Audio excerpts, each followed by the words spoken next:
Mais après la présentation de Claude, nous allons présenter les deux recueils de poésie de Daniel Charneux qui sont parus d'ailleurs dans la maison d'édition de Claude Donnet, Bleu d'encre. Et on a un peu le parcours inverse, on va dire, en tout cas sur le papier, pour ce qui concerne Daniel Charneux, parce que lui qui est entré en littérature en 2001 chez Luc Pire avec Une semaine de vacances, un roman qui a d'ailleurs été réédité récemment chez Méo. Depuis lors, tu as publié une dizaine de romans, des essais, des monographies, des nouvelles. Tu es un acteur important des lettres francophones de Belgique. Et voilà, après tout cela, en 2022, tu as sorti d'abord un premier livre de poésie à bas bruit. Tu avais déjà écrit des recueils de haïkus. Et puis en 2024 a suivi En bref. Alors bien sûr, la première question qu'on est tenté de te poser, à la fin de la séance, Daniel nous lira des extraits représentatifs de ces deux recueils. Et la première question, évidemment, qui nous amène qu'on va te poser, c'est qu'est-ce qui a conduit le romancier éprouvé à prendre la plume pour s'exprimer dans le genre poétique, d'investir ainsi un nouveau champ littéraire? Qu'est-ce que ressentais-tu le besoin de t'exprimer autrement que par le roman, pour aborder quel genre de questionnement que ne te permettait peut-être pas le roman ou l'essai? Oui, question très très longue et vaste, et donc je suis heureux d'avoir entendu ces deux présentations sont dans une belle transition, non seulement parce que je suis heureux que Claude soit l'éditeur de ces deux recueils, et parce qu'il a répondu comme je vais probablement répondre également, c'est-à-dire qu'il y a concomitance et non alternance entre la poésie et le roman. En fait, lui a dit tout à l'heure avoir commencé par des contes, des nouvelles, des récits, et moi j'ai commencé l'écriture il y a très très longtemps par la poésie. Quand j'étais étudiant à Liège, j'ai écrit je ne sais pas, quelques dizaines ou une centaine peut-être de poèmes. C'était ma façon habituelle de m'exprimer, la poésie, et pas le récit, pas la narration. J'ai publié quelques textes dans des revues à l'époque, Quetzalcoatl, La Nouvelle Guimbarde, etc., des revues associées ou non à l'université où je faisais mes études de philologie romane. Et puis j'ai pendant assez longtemps arrêté l'écriture, et quand j'ai recommencé suite à une formation aux ateliers d'écriture que j'avais suivis dans le cadre de ma profession, je me suis dirigé vers la narration. En fait, quand j'étais jeune et que la poésie sortait toute seule, disons, je ne sais pas avec quel niveau de qualité, mais ça coulait, j'avais vraiment l'impression, contrairement à Claude, que j'étais totalement incapable de raconter une histoire longue, donc d'écrire une nouvelle ou un roman.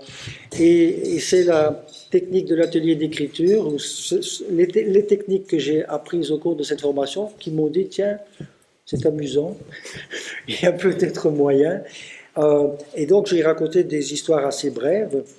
Et puis, je me suis dit qu'après tout, peut-être qu'en tirant sur le fil d'une histoire brève, on pouvait en faire une longue. Et comme j'étais plutôt marathonien que sprinter, bon, je me suis dit qu'après tout, bon, en écrivant un peu tous les jours pendant quelques mois, on pouvait obtenir un roman à condition d'avoir une série de contraintes. J'ai démarré par l'Oulipo, par les contraintes oulipiennes. Et puis voilà, donc j'ai, comme tu dis, une dizaine de romans. Entre-temps, j'avais publié quelque chose qui s'apparente à la forme brève de la poésie, c'est-à-dire des haïkus, comme tu l'as dit. Et puis, en 2020, au moment de l'événement qui a marqué cette année 2020 et quelques-unes après, et que vous avez bien connu, entre deux confinements, je suis allé chez mon ami André Leteau, libraire à Mons, qui m'a offert un livre c'est peut-être Gallimard qui faisait ça. Enfin, c'était offert, c'était un cadeau. Je pense que ça s'appelait à juste titre. C'était comme un agenda sur un an, avec les dates. Et puis, forcément, à chaque page, une page blanche et la date du jour, 15 avril, 16 avril, etc. Et à chaque page, un titre de la collection Folio, avec un petit résumé et quelques mots sur l'auteur. Et le dimanche, une illustration couleur. Donc le dimanche était une page remplie, non pas blanche. Et je me suis dit que je pourrais peut-être, tiens, après tout, pourquoi pas, j'ai le temps, c'est le confinement, je n'ai rien d'autre à faire. Et je n'avais pas de sujet de roman en tête à l'époque, ou peut-être que le roman que j'écrivais à l'époque était achevé. Et je me suis dit, bien, je vais prendre une de ces pages chaque jour et écrire quelque chose de très bref, qui sortirait de la plume rapidement, et qui, parfois et parfois non, était inspiré par le titre du livre dont ce jour-là à juste titre présenté le résumé. Ah, c'est une forme d'écriture sous contrainte. C'est à nouveau une forme d'écriture sous contrainte, mais quelquefois ça partait vraiment très vite à côté du sujet initial, enfin, qui n'était pas un sujet, mais disons un stimulus. Et au bout de, je pense, 6 mois, j'avais je sais pas, 150, 160 textes, et je me suis dit qu'il y avait peut-être la matière à un recueil que j'ai construit, que j'ai montré ou fait lire à mon ami, à notre amie Françoise Lison-Leroy, qui m'a dit que ça valait probablement publication, et qui m'a rapidement conseillé peut-être de le présenter, de le faire lire à Claude, et donc Claude l'ayant accepté, il l'a publié en 22, et puis j'ai continué de la sorte, et un deuxième recueil construit un peu de la même façon a été publié en 24, voilà. Et peut-être y en aura-t-il un troisième. Ah oui, de temps en temps, je reprends ce schéma. À propos de ton écriture, Éric Brognier, ici présent, a parlé de langue narrative sans fioriture, belle comme une ligne claire, en compliment qui a dû toucher le lecteur d'Hergé que tu es, l'admirateur d'Hergé que tu es. On rappelle que notamment, peut-être dans d'autres romans, je ne me souviens plus, en tout cas dans Une semaine de vacances, le fameux meurtrier du roman emporte avec lui les aventures de Tintin en miniature.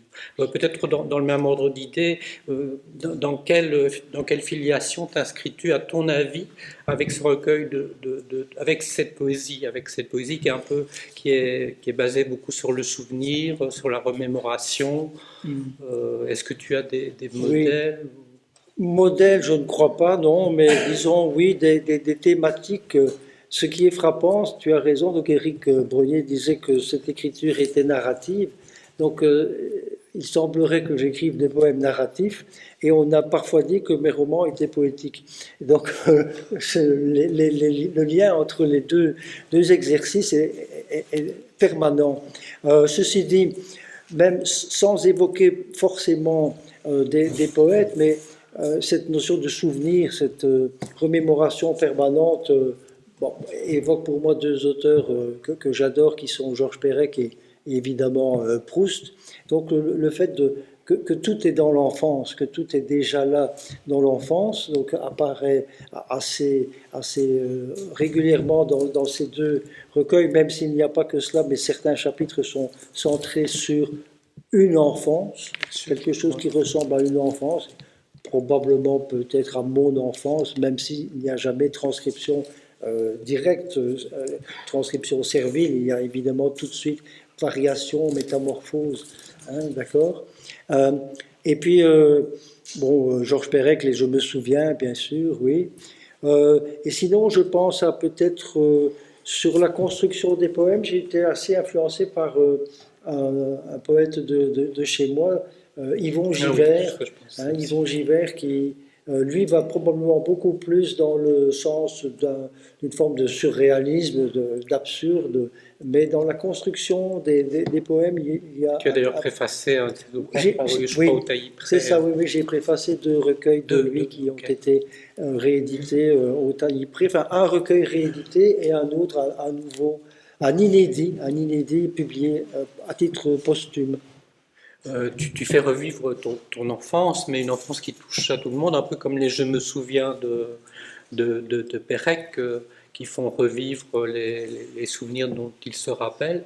Mais ici, tu parles de métamorphose de ton enfance, et justement, tu emploies presque dans tous les poèmes, tu emploies le il. Et tu emploies la troisième personne, sauf peut-être exceptionnellement pour un ou deux, où tu emploies la seconde personne, comme si tu t'adressais, tu t'exhortais toi-même ou le lecteur. Alors, peut-on dire que tu mets le il en jeu, ou en jeu, et alors pourquoi cette distance que tu prends, peut-être justement pour que ça ne soit pas uniquement une petite affaire personnelle, on va dire. Oui, mais la question du pourquoi en poésie est extrêmement, extrêmement bizarre.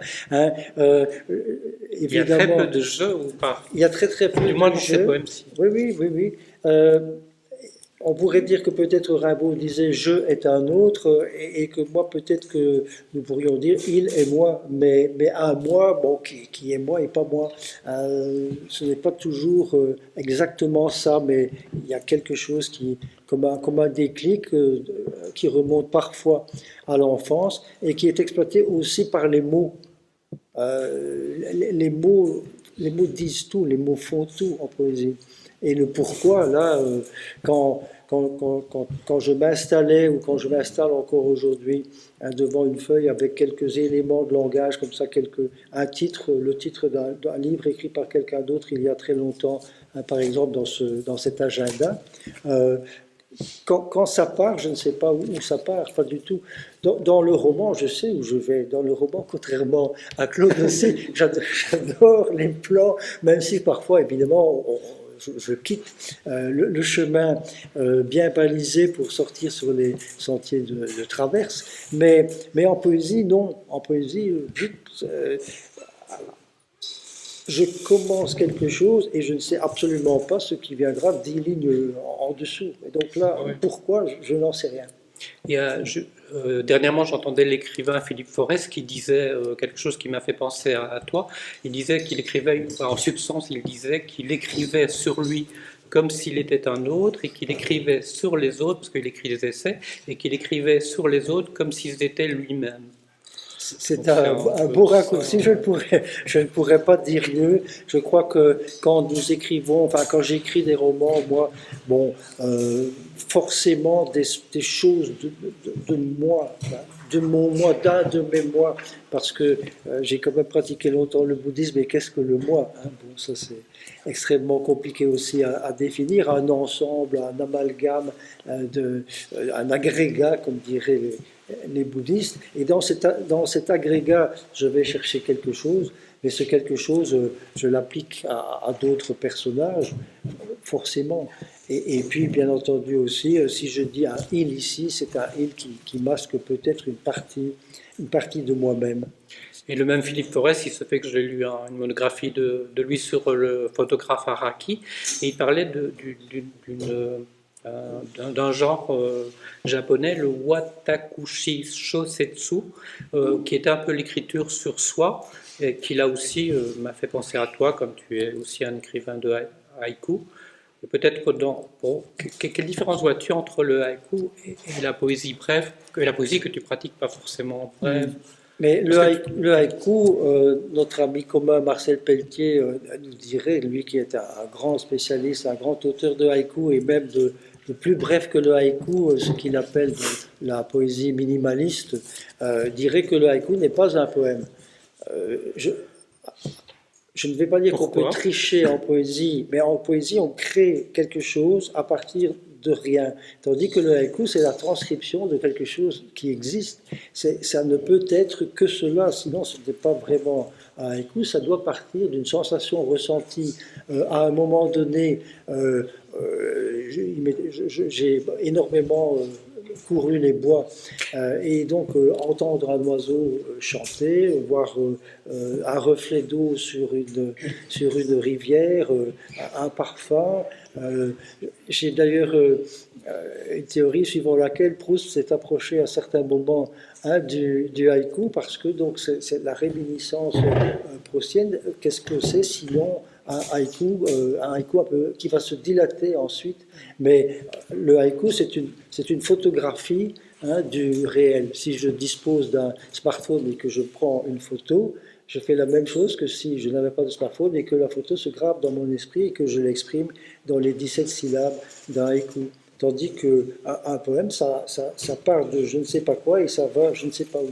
Oui, dans les deux recueils, tu as quand même quelques sections qui se rapprochent de cette écriture-là du haïku, quand tu parles du renouveau du printemps, des oiseaux, des fleurs, de la nature. C'est très, tout à fait. Oui, oui, la nature est souvent présente aussi dans les poèmes. Mais je notais.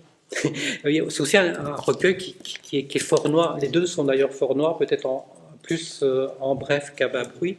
Et j'avais écrit quelque chose noir entre ce recueil pour faire référence au titre de Jacques Roubaud.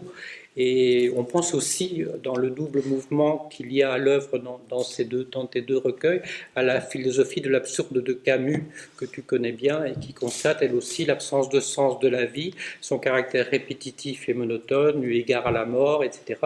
Mais qui, fort de ce constat, plaide pour aller vite pour un oui inconditionnel à une vie intense. Tout ce qu'on retrouve un peu dans tes deux recueils, parce que tu vas parfois très loin dans le questionnement personnel. Et voilà. Est-ce que tu as tout à fait raison. Donc il y a à la fois ces éclaircies printanières avec un oiseau qui passe, avec une mésange qui est en train de construire son nid. Et en même temps, n'oublions pas que donc la plupart de ces textes ont été écrits pendant le confinement du Covid et c'était pas spécialement joyeux. Et donc il y a peut-être aussi le fait que je ne sais pas, il y a une vingtaine d'années, j'écrivais, même plus de 25 ans maintenant, et j'ai publié en 2001 Une semaine de vacances, où j'avais l'impression que la littérature était un jeu, et je me souviens avoir à l'époque eu des recensions dans certaines revues qui évoquaient un jeune écrivain. J'étais étonné parce que j'avais quand même publié mon premier roman à 43 ans, 44 ans, quelque chose comme ça. Et je me considérais déjà plus comme tout à fait jeune, mais en y réfléchissant, 25 ans plus tard, je me dis qu'effectivement, il y avait une jeunesse là-dedans et qu'aujourd'hui, et là, je dois constater que je ne suis plus un jeune homme. Et donc, même si mon vieux papa a fêté ses 91 ans hier, je me dis que si j'ai ces gènes, peut-être que j'ai encore un peu de perspective, mais on se voit néanmoins vieillissant et peut-être que ça n'incite pas tout à fait à l'optimisme de la jeunesse. Et donc il y a de ça là-dedans, le vieillissement. Et là, j'ai vu mourir quelques-uns de mes excellents amis. Et voilà, cela n'amène pas à l'optimisme. En même temps, donc la pensée de Camus me poursuit depuis toujours, et c'est une pensée qui nie l'espoir. Donc ce n'est pas le désespoir, mais c'est non, pas d'espoir. Il faut vivre cet instant-ci parce que nous n'en avons pas d'autre. Voilà. Ça rejoint le bouddhisme. Ouais. Il y a beaucoup de questionnements par rapport à ta pratique d'écriture, d'écrivain. Ici, comment, quand on est pris du virus de l'écriture, à plusieurs moments, tu indiques dans un bas bruit que le il filait pas à pas comme un privé dans un film noir par cet autre qui écrivait en lui, jusqu'à noter ses actions les plus communes, ses plus infimes répulsions, ce qui te fait dresser ce constat, celui qui écrivait paralysait en lui celui qui voulait vivre. Est-ce que c'est un fardeau qu'écrire ou plutôt une libération ? C'est les deux. Non, un fardeau, c'est ouais, ça que tu... fardeau. Non, pas du tout, pas dans mon esprit, non.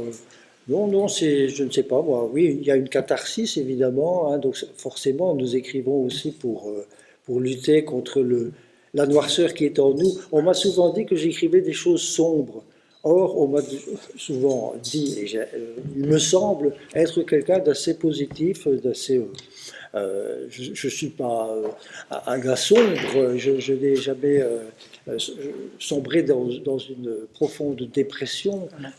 Et donc, je pense que je vis des choses moches dans la littérature pour éviter de les vivre dans la vie.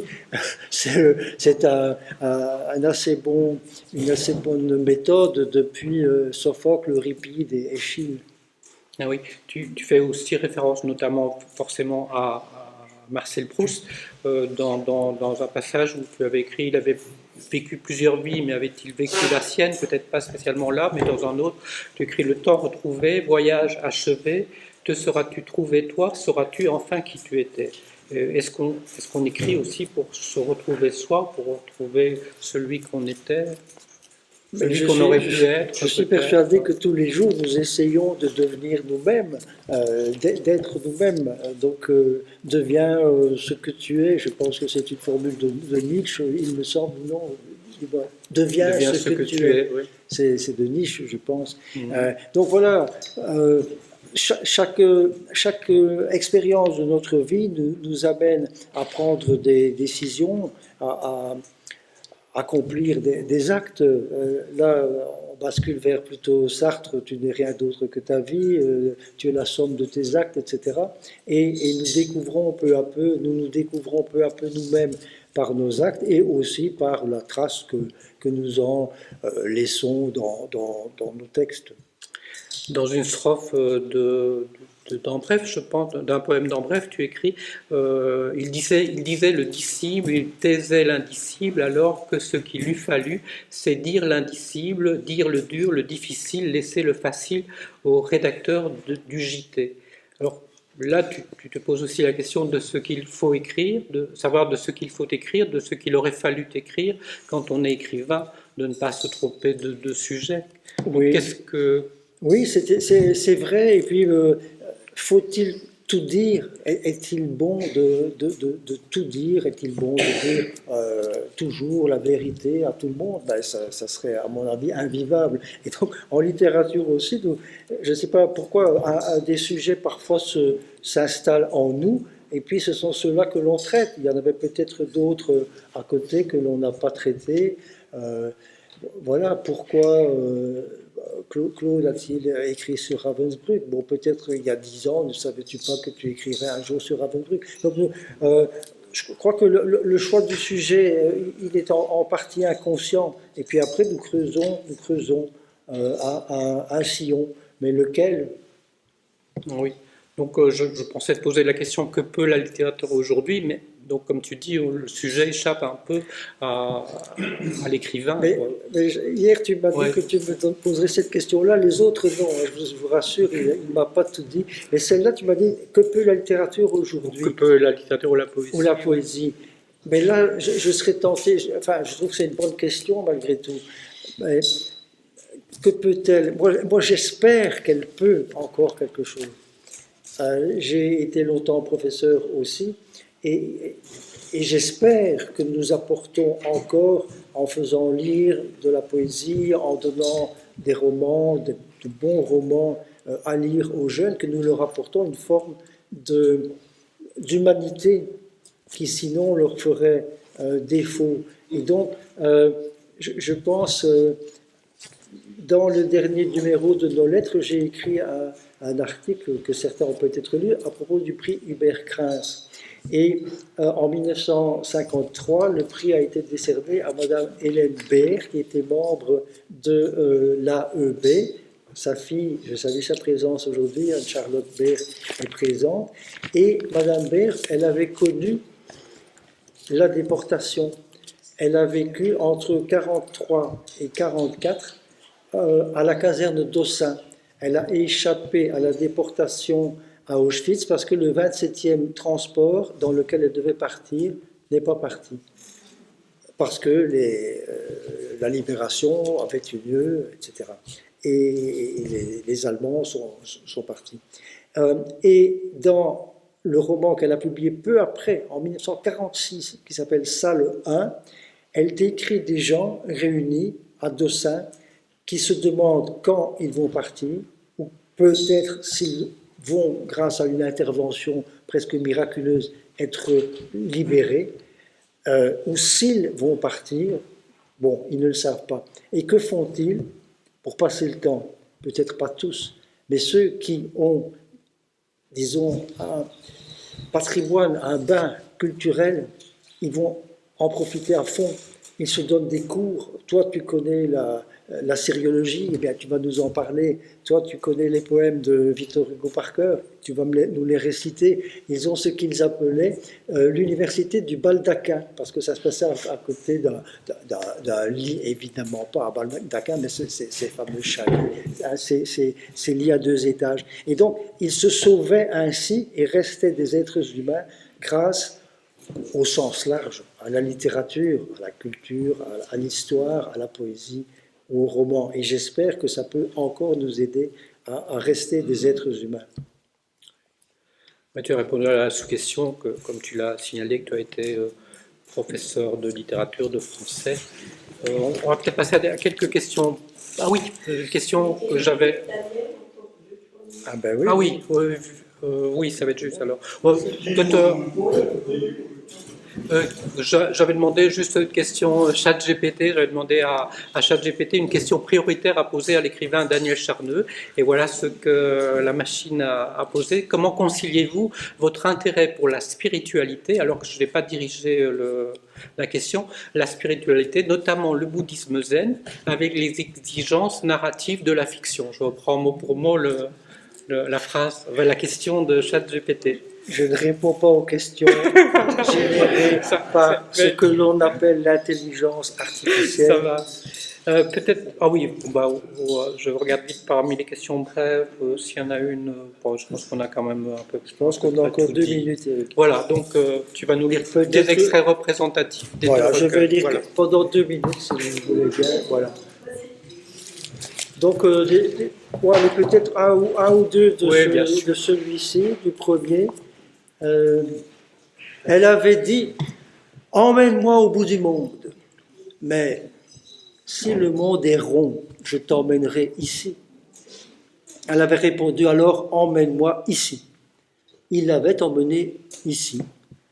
Ce fut un très long voyage, des jours escarpés à gravir, des heures téméraires, des minutes périlleuses. Ils avaient maintes fois frôlé la chute, risqué l'accident, la sortie de route.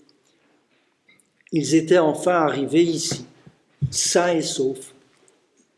Il lui semblait que le voyage avait duré 1 seconde.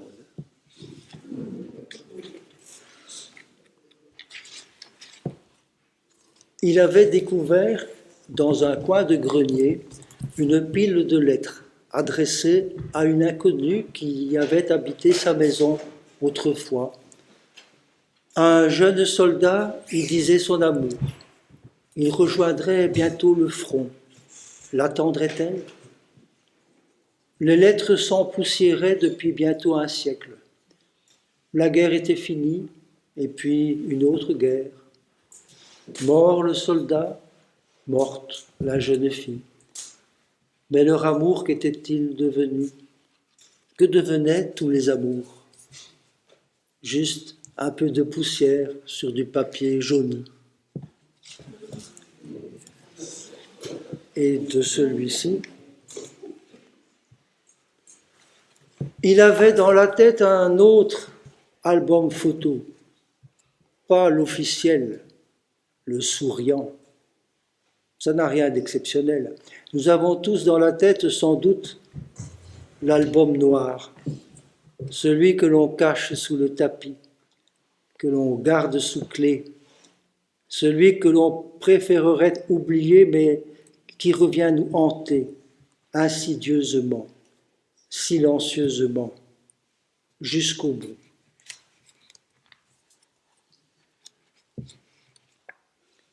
En bref, tu pourrais te taire, te murer dans le silence, faire tes adieux comme Rimbaud, tracer le mot fin comme Proust, claquer la porte comme Gary, tourner la page.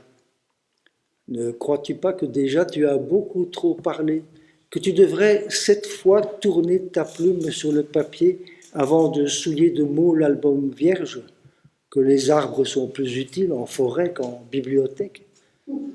Qu'attends-tu? Le temps s'enfuit pour enfin dire tout ça en bref.